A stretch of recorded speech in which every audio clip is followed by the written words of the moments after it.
Welcome to Calgary in Depth. This is your host, Dan Kostka. I'm here at the Crossroads Market, and I'm with Jebb Fink. Jebb Fink has a stall here, a retail outlet called Jebb's Joint, where he sells shepherd's pies and pastas and sauces and lots of other great things.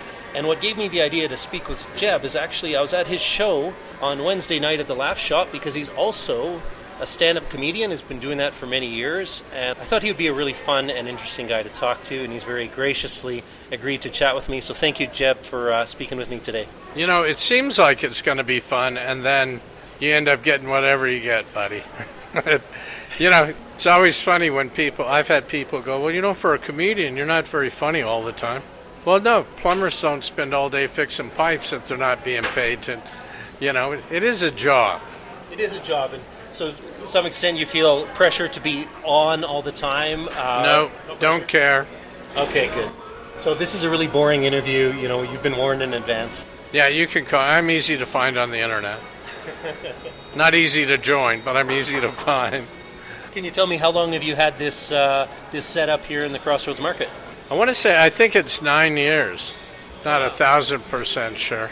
I was in Market on McLeod for a while, but I only did the barbecue sauces. I've done those for a really long time. And I only did them and then gave them out as Christmas gifts. And then I started going in there, and then I came down here when there was when there was an opening after I got out of rehab. So I see. Yeah. So it's a good, you got to stay busy. Yeah. I like visiting farmers markets because you don't know what you're going to find. Like, you go to malls, see the same mass-produced things everywhere. You come to a farmers market and you see locally produced stuff. Things you don't expect, and you get to have that interaction with people. Is having that interaction with people part of the appeal for you? Yeah, and you know what? A lot of the people in here are making everything they have. So the other thing about it is they're very proud of what they're selling, whereas you go to like a regular retail store, they couldn't care less. Right. Most of the staff, they don't care. Yeah. They're getting paid the same amount all the time. They're not very impressed with what they're doing. And in the market, you get to see the person that created what you're looking at. And there is a pride to the ownership of that. Now, how often do you get looks from people you're thinking, maybe they've been to one of my comedy shows because they're looking at me like they know me, but I don't know them? Maybe a bit from comedy shows, but a lot of it was from the years I spent doing the morning show. Oh, yeah. I started on Calgary 7, 2 and 7, Global. I went to The Big Breakfast, which was on A Channel, and then they changed, they sold to somebody. I've worked kind of everywhere. That's funny you mention that because when I saw you on Wednesday night at the Laugh Shop, I thought, I recognize him from probably a show at 25 years ago when I was a student at Mount Royal, what was then Mount Royal College. But now it occurs to me, obviously I must have seen you over the years on television as well. Could have been. I did Just for Laughs a bunch of times, so I've been on there. Yeah. But always on Just for Laughs, I got a suit on, trying to look your sharpest, Yeah, I've done shows basically all over the country. And I worked cruise ships for a little while, so kind of all over the world with that. And that wasn't a perfect match for me. You can't say anything nasty or off color or, and the audience wants to hear it. They wouldn't want to admit it. And I think they actually changed around so they have actual comedy clubs on the cruise ships now. So you get more of a real comedy club experience. What is it like being on a cruise ship, though? Like, you're getting all your food covered, your accommodations, obviously, so you're able to pocket a lot of your money. Is that one of the advantages? Are you worried about the money for me? No. I just want to know, besides the travel... It used to pay a lot better. It seems very... from the outside, it sounds like it'd be a pretty sweet gig, that's all I'm saying. Yeah, but you're kind of trapped on the boat, and, it's a lifestyle that you gotta really like, and I was doing it at first, and you get on one ship and you were on it for a week, and then you get on another ship, and then they decided, well, we could take this guy from San Diego to Hawaii, and he could do a show across the Pacific trip, and then we could put him on another one or two more cruise ships, and he could do shows when he's on there. Then we'll put him on one headed back to San Diego. So they started adding up the number of shows you were doing and didn't pay you anymore. That's sort of not how I work. You're originally from California, right? Yeah, I was actually born in Compton, California, because my mom worked for a doctor whose office was in Compton. But it was also a million years ago, and Compton was a slightly different place than it is now. I haven't been back to the States in years. I mean, I still have some kids and grandkids and great-grandkids down there. But to go down there for any kind of pleasure is not in the cards for me. I have no interest in that. I'm always interested in people's perspectives when they've traveled a lot or when they're from another place. How would you say Alberta compares to some of the other places you visited or lived in? Well, I mean, I've always really liked it here, but I don't know if I think it's a matter of I fit in here and people here liked me. So it was a good match. But if you go somewhere and you really, really like it there, but the people that are living there don't really, as my dad would say, like the cut of your jib, it's a nautical thing for you there. Right. Like it's got to kind of all come together. And this has just been a good match for me. And the city itself really adopted me. And I did the grandstand show for the Stampede 3 times. I think it's 3. Anyway. So yeah, it was kind of a place that I felt comfortable and fit in. Okay, now I'm not going to psychoanalyze you, but I am curious what... Someone should. Someone should. I'm not qualified. I do have a bachelor's degree in psychology, but that doesn't qualify me quite fully. Why do you think you were a good fit for this city or this province? What about you makes you a good fit? I don't know if it's about me. I think it's about where you are, you know? It's kind of... This is a place that it worked out for me. And, you know, sometimes just everything lines up for you. Yeah. You know, and you know, that's what happened here for me. And I mean, I'm sure there's a fair share of people out there that really don't care for my sense of humor, but I don't care about those people very much. You can't make someone like you. You can keep trying, but it's not going to happen. And the more you try to make somebody like you, the less it's going to happen. The less the odds are for you. Right. Desperate guy in a bar. Never going to get laid. Now, I have to say, honestly, I'm not kissing up to you. You had a great response from the audience on Wednesday in the Laugh Shop. For those who haven't seen you perform, what types of topics do you tend to speak about? Depends on the night. Mm-hmm. It all changes. I don't... actually, I did a kind of a workshop with some of the younger comedians before the show.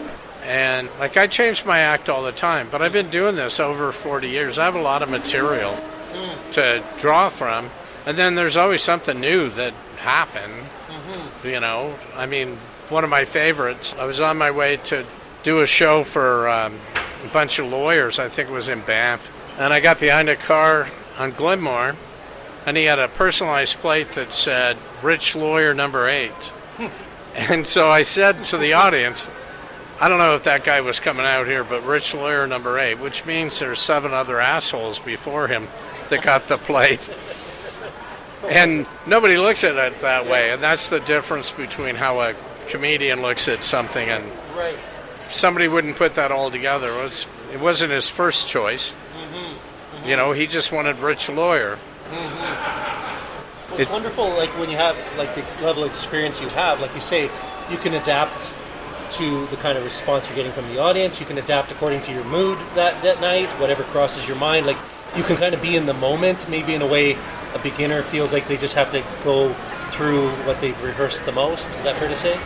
Sometimes, yeah. One of the questions I got from the new guys was, well, you know, how much do you write down? And I haven't written anything down for years. And the funny thing, the last time I wrote something down, it had to do with SpaceX. And it was one of the SpaceX rockets blew up. And they called it an unscheduled disassembly. Yes. Instead of saying it blew up, which none of us would have thought, look at it go, that's an unscheduled disassembly. No, your rocket blew up. You know, fortunately, at that time, were the richest guy in the world, so it didn't really matter. But, yeah, I love those kind of things. And it amazes me that people are setting Teslas on fire, which doesn't appear to be that hard to do.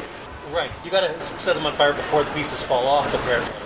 Yeah, I heard that this morning, that the pieces are just falling off of them, and whatever that truck thing is he built, that's the ugliest thing I've ever seen. Have you seen one in the wild, so to speak? Yep, and what happened, I don't think it was privately owned, but I think a couple of the car rental places have brought them in, which used to be a really big deal. Like they would bring in the newest car, and then you would go rent it, and then the idea was, of course, you're going to fall in love with the Tesla, what the hell is that mobile, and buy one. But I don't know if that's going to work in those. That is a butt-ugly truck. I'm curious, do you ever surprise yourself when you're performing and you say something you had no intention of saying and it gets a good response, or just, do you ever surprise yourself? Yeah, it happens sometimes, and the great part about that, if it happens, a lot of times I'll start laughing, I'll tell the audience, sorry, I've never heard that joke before. Yeah. And it kind of makes it fun, and it's it makes the show a little more special if they got to see a little bit of the creation of a new joke. And then there's some audiences. I was working a cruise ship one time, and the cruise director came up to me, and he said, you don't even look like you're trying. And I said, do you know how good you have to be at this to not look like you're trying? Yes. It's an art. And he didn't get that at all, because, he probably wanted to be a dancer, a singer, or a comedian. He ended up as a cruise director because he had a good smile and he knew how to give out free bottles of wine. I've never done stand-up comedy myself, although I've read lots of comedy and I appreciate it very much, how hard it is and what a talent it is to do it well. I'm curious, as someone who's very experienced at it, I assume that a beginner hates hecklers because it throws them off on what they want to say, it makes them nervous, whatever. But someone like you, a heckler's never going to faze you, never going to say something to shock you or throw you, upset you. You're just going to shut them down. Is that fair to say? Or? Well, sort of. I like to play with them a bit, but in 43 years I had one guy, and it actually happened at the Blackfoot Inn, and it was before they moved the club to the room it's in now, which used to be Raffles for the old people out there. And the guy was hilarious, and we just kept going back and forth. The audience loved it. Turned out to be a great show, and at the end of the show I told the guy, I said, you're really funny, man, but I still get the check, so have a nice night. Yeah.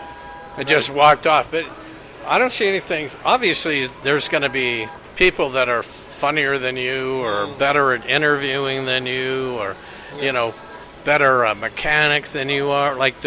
You're not the greatest at, none of us are the greatest at anything, That's why I like that goat was saying, you're the goat. Nope. I've seen a lot of people out there that are better at comedy than me.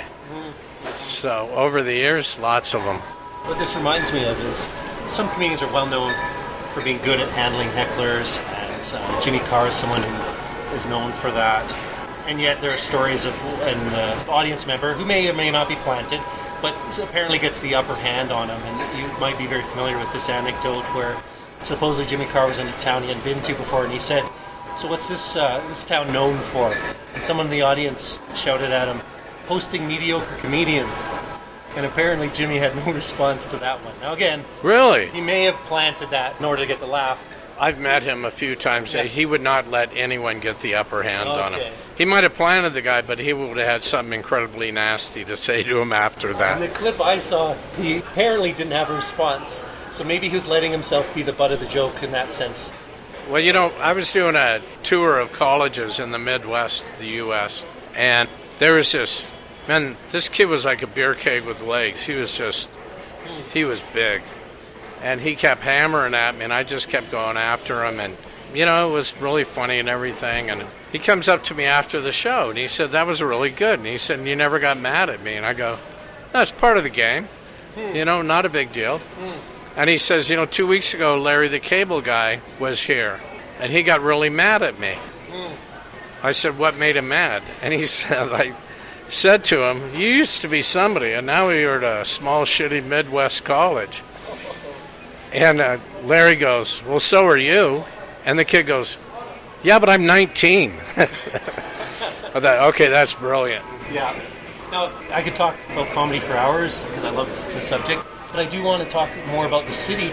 If someone were fairly new to the city, what are some of the experiences you think that, to get a rich, full experience of Calgary, what are some things that you enjoy?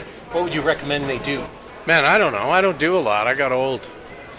Once I got old, there's a million great golf courses here in the summer. You can go at all of those. You're not far from any good skiing in the winter. pretty much have to go to Banff, you know. I mean, it's just so beautiful. I've actually talked to people that are here from, the one that really stuck out was a couple from Switzerland. And I said, well, why did you guys come to Calgary? And they said, so we could go out and see the mountains. I'm like, you're from Switzerland. Right. The most beautiful mountains in the world. And they said, they're not the same. I was like, okay, you know, like, it's all in the eye of the beholder, I guess, but...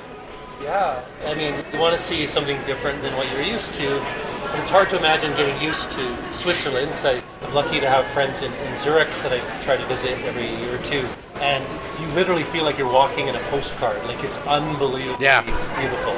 Yeah, unbelievable food. Yeah, although I have to admit, I was staying at my friend's house, so I enjoyed my friend's wife's cooking. I can't afford Swiss restaurants, so I don't know what the food is like in the Yeah, there's a lot of expensive restaurants out there.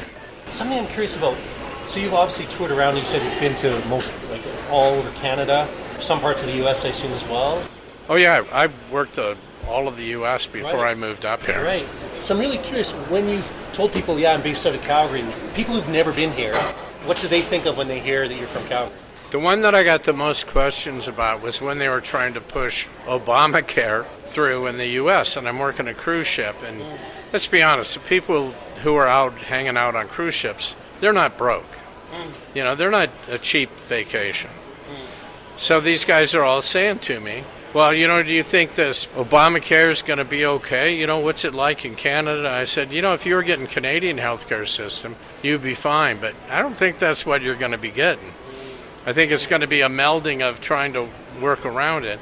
And now they're trying to do everything they can to get away from it. They just don't want to do free medical down there because, well, the insurance company and the professional hospitals, you know, the large hospitals, they want to make money, you know, and it's a money-making thing. It's really not, gee, I hope we save some lives today. It's like, how much can we bill? It's scary. I mean, I talked to my sister.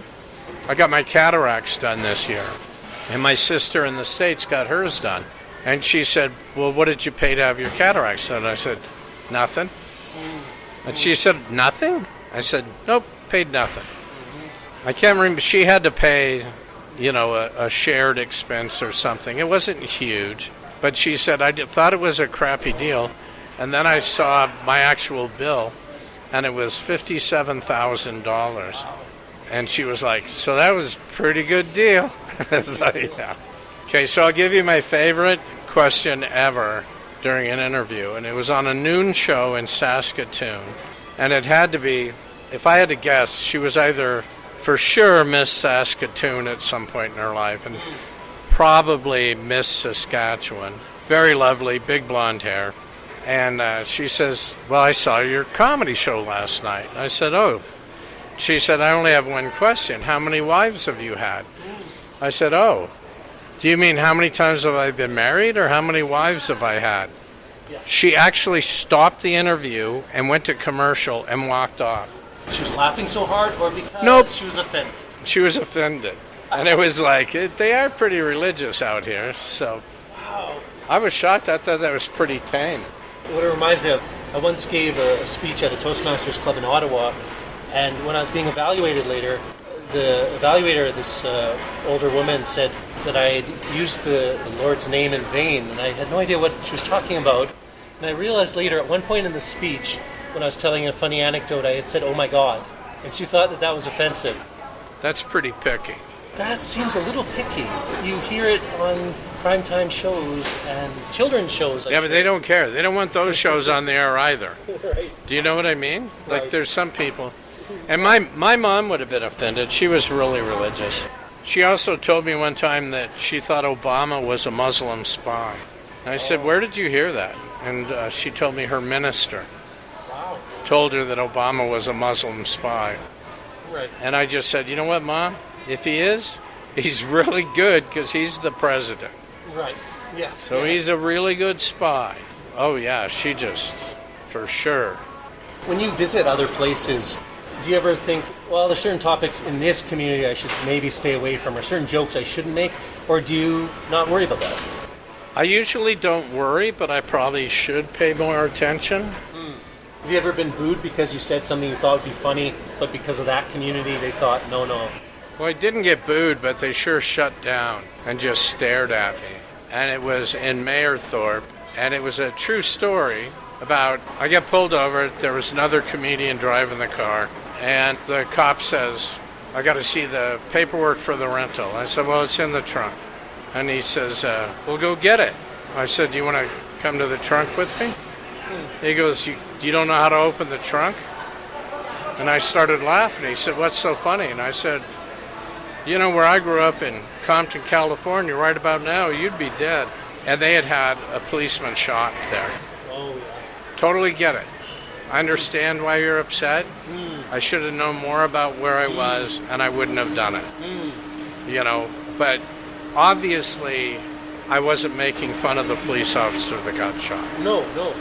Right, but you didn't know the context of saying this in, where they're going to think... Yeah. Yeah. But every once in a while stuff happens and you're like, how would I have ever known that? Like, I was in Fort Mac, and there were some guys there from the base. I said, well, what do you do in the military? And the guy said S&R, and I said, what does that mean? He said, search and rescue. I said, oh, so when Captain Danny augers in, you're the one that goes out with a shovel and a body bag. And about 3 weeks before that, they had a guy die. I was like, how would I have ever known that? You know, Right. They had to be asked to leave the club. They were not happy. Right. And I get it. I tried to apologize to him, but I had no idea. Stupid mistakes. But if you spend your entire comedy career trying to avoid things that go by happenstance, where you would never pick up on, and literally, apparently, I hit the guy's name on the head, too. Oh, no. So, yeah. But, I mean, what are the odds I would have known that? And what kind of an a-hole would I be to make fun of a military guy that died in a plane crash? Like, you know, but apparently some people think I am quite the a-hole. So, and you can't stop them all. I'm thinking of the example, of course, what, it was like 2-3 weeks after 9/11 that Gilbert Gottfried made a joke referencing the Twin Towers, and his career, like, got killed by that. Yeah. So that's where he should have known the mood that the country is not ready for something like that. Yeah, nobody would have missed that. And that in was the not paper. an innocent No.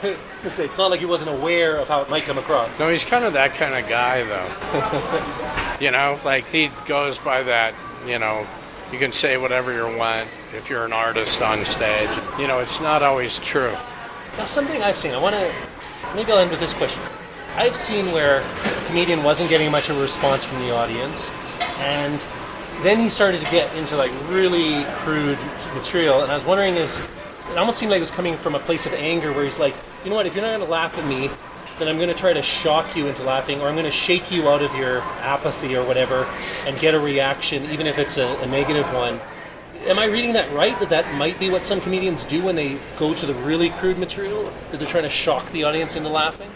Yeah, but you know, that's not really our job, right? To shock the audience into laughing. Right. If I get an audience that is just flat out not liking me, I'll tell them. I said, you know what? I don't like you guys that much either.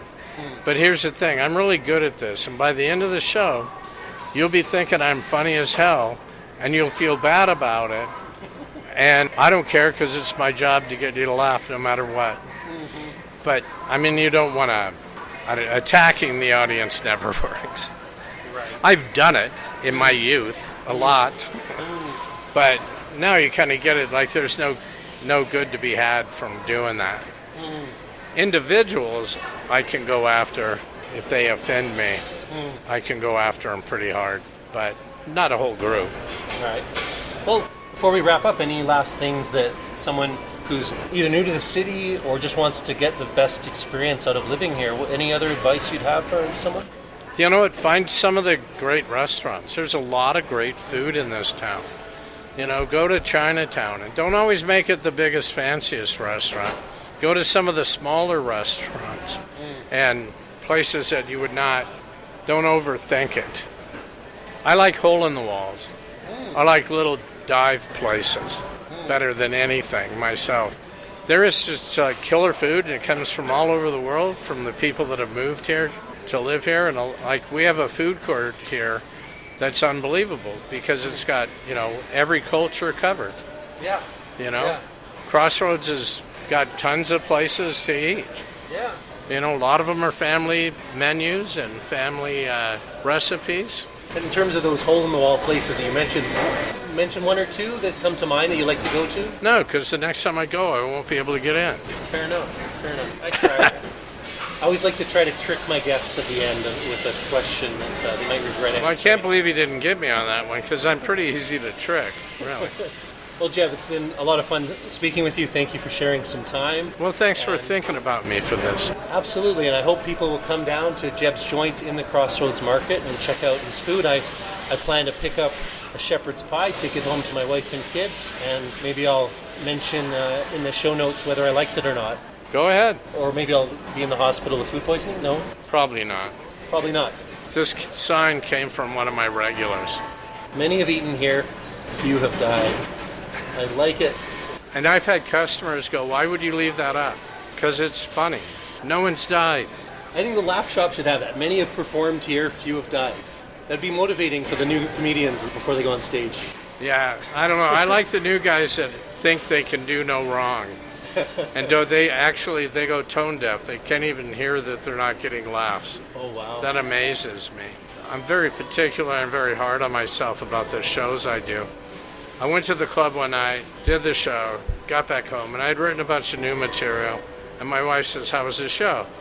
I said, it was okay, but I didn't get to do those new things, and it just pissed me right off. And she actually booked the club at the time, and she calls me from work the next day, and she said, did you get an encore?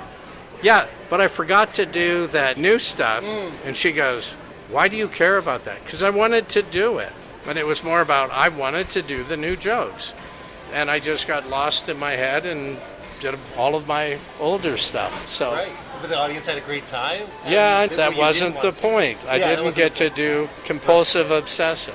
Right, maybe a bit of narcissism mixed in there. It's all about you. I've had more than one psych eval that has that word in it. I'm a terrible interviewer, ending the interview with an insult. Not at all. You didn't insult me. You made me laugh. All right. Well, thanks again, Jebb. It's been a lot of fun talking with you. Thank you.